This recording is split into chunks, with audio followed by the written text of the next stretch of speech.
Let's jump right into it. There's been a huge development in the special counsel investigation into efforts to overturn the 2020 election. We're talking about a real bombshell here, and it's all centered around a witness from the absolute inner circle. And that really gets to the heart of it, right? A secret witness starts talking, and suddenly it kicks off this chain reaction, this domino effect that's reportedly sending the whole inner circle into chaos. So in this explainer, we're going to unpack what's going on, who is at the center of it, and why it's such a big deal.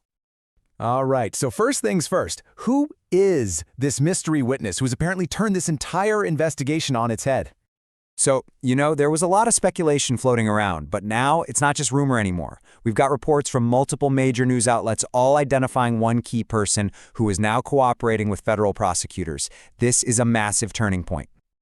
And there he is. The witness is reportedly Mark Meadows, Donald Trump's former White House chief of staff. And look, we have to be really clear here. This is not some low-level aide. This is the guy who was right there, by the president's side, through that whole chaotic post-election period. And to really get why this is so significant, you have to understand the job. The chief of staff is the ultimate insider. They're the gatekeeper to the Oval Office, they're in the meetings, they hear the phone calls, they know pretty much everything. And that proximity is exactly why their testimony could be so powerful.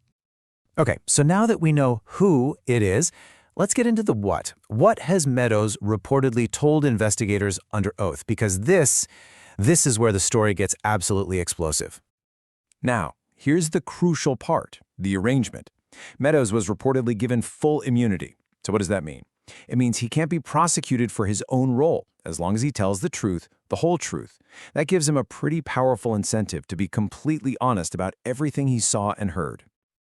And just look at the contrast here. It's night and day. On one side, you have the public claim that the election was stolen because of widespread fraud, but on the other, you have Meadows reportedly telling investigators that he personally warned the president that those very same claims had no merit. So what does this all mean? Well, the implications are just huge.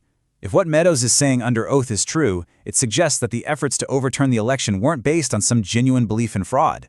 Instead, it implies those actions were taken with the knowledge that the claims were baseless. That completely changes the legal argument from a misunderstanding to a deliberate, intentional act. And here's the thing. Meadows talking wasn't just a single event. According to reports, it was like the first domino to fall, setting off this whole cascade of consequences that is now ripping through the former president's inner circle. You can almost picture it, can't you? The sequence of events is pretty clear. Once a central figure like the chief of staff gets a deal, other aides reportedly start to panic. They're probably thinking, what is he saying about me? They might realize that if they don't talk, they could be the ones left holding the bag. It becomes a race to cooperate. And we're not just guessing here. That number you see, at least 2, that reportedly represents other former senior aides who have now come forward to talk to prosecutors. One of them even changed their previous testimony. That's a big deal. So what you end up with is this total pressure cooker environment. Trust is just gone, completely out the window. According to reports, nobody knows who's talking to the feds or who might flip next. And that's leading to all this public infighting and finger-pointing, with former allies now turning on each other. Okay, so while all that drama is unfolding on one side, let's shift gears and look at it from the prosecutor's perspective. How is special counsel Jack Smith reportedly using all of this to build his case? And look, this case isn't just built on what people are saying. Investigators have reportedly collected a mountain of documentary evidence. We're talking text messages, emails, meeting logs, even social media data. It's a massive digital paper trail that can be used to back up what witnesses say and piece together a timeline of exactly what happened. It's kind of like putting together a giant puzzle.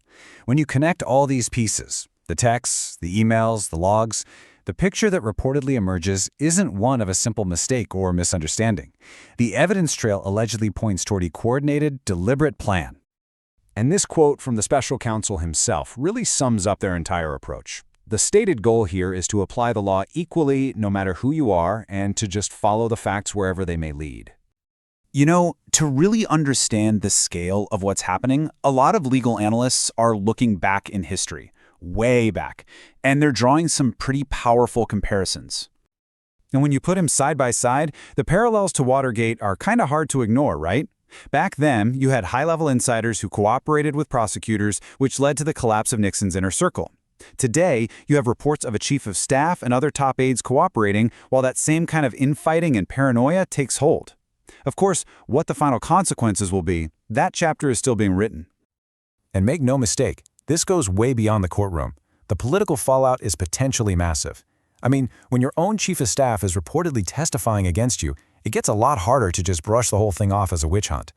It can make donors and allies really nervous, and maybe even forces some die-hard loyalists to start taking a step back. So that's where we'll leave it, with this one big question that seems to hang over everything. The whole situation really boils down to this breaking point between loyalty and self-preservation. As the legal pressure mounts, people are being forced to decide where their allegiance truly lies. And how they answer that question could end up defining not just this investigation, but a major chapter of our history.